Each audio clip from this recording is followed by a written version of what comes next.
Assalamualaikum warahmatullahi wabarakatuh. Perkenalkan, saya Arsaldi Al-Fadri, mahasiswa Fakultas Hukum Universitas Nasional dengan nomor pokok mahasiswa 2333005160007. Pada kesempatan kali ini, saya membuat video yang bertujuan untuk menyelesaikan tugas 2 pada mata kuliah Hukum Internasional dengan dosen pengampu Bapak Ogian Hafiz Juanda, SH, LLM, CLA, CP, ARB, CML, CME, CMLC. Topik pembahasan video kali ini adalah mengapa Tahta Suci atau Vatikan menjadi subjek hukum internasional. Berawal dari rasa penasaran saya, kenapa Tahta Suci atau Kota Vatikan menjadi subjek hukum internasional? Padahal secara bahasa, Tahta Suci atau kata suci tersebut sangat identik dengan suatu entitas keagamaan. Nah, apa yang membuat Tahta Suci berbeda dari konteks keagamaan lainnya sehingga menjadikannya menjadi subjek hukum internasional? Mari kita bahas dengan sederhana. Kita awali dengan mengetahui apa itu subjek hukum internasional.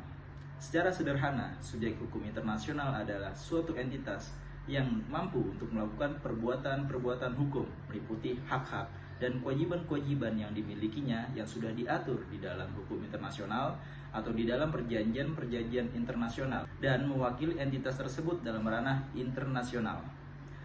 Subjek hukum internasional antara lain adalah negara. Contohnya negara Indonesia, negara Rusia, negara Jerman, dan juga ada organisasi-organisasi internasional seperti PBB, WHO, yang dimana mereka dapat melakukan perbuatan hukum dan mereka mewakili diri mereka masing-masing dalam pertemuan internasional.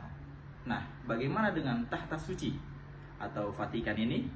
Tahta Suci dan Vatikan merupakan dua entitas yang berbeda.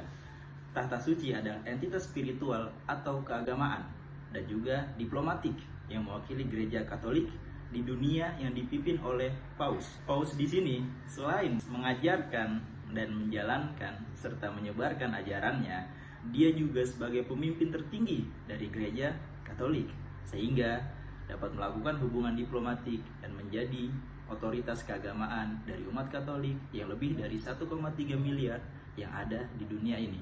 Sedangkan Kota Vatikan adalah negara terkecil di dunia yang merupakan wilayah dari otoritas Tahta Suci yang berdiri pada tahun 1929. Bagaimana Tahta Suci tersebut atau Vatikan menjadi subjek hukum internasional? Dalam sejarahnya, Tahta Suci merupakan sebuah negara dengan konsep negara ketuhanan yang dimana para pemimpin tersebut dikatakan sebagai wakil Tuhan atau tangan Tuhan. Para wakil Tuhan tersebut mengimplementasikan ajaran-ajaran agamanya di dalam sistem kenegaraan mereka.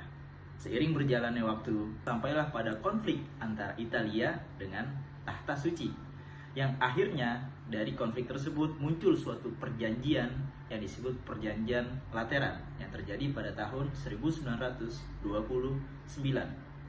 Perjanjian Lateran tersebut berisi kesepakatan antara kerajaan Italia di bawah kepemimpinan Raja Vittorio Emanuele III dan Tahta Suci di bawah kepemimpinan Paus Pius XI untuk mengakhiri permasalahan tersebut dan kemudian diratifikasi oleh pemerintahan Italia.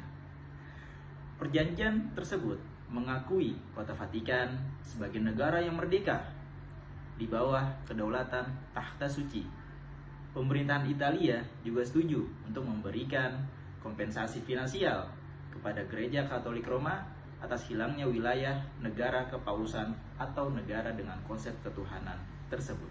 Selain Perjanjian Lateran tahun 1929, selanjutnya ada Konvensi Montevideo tahun 1933 yang memperkuat Vatikan sebagai subjek hukum internasional.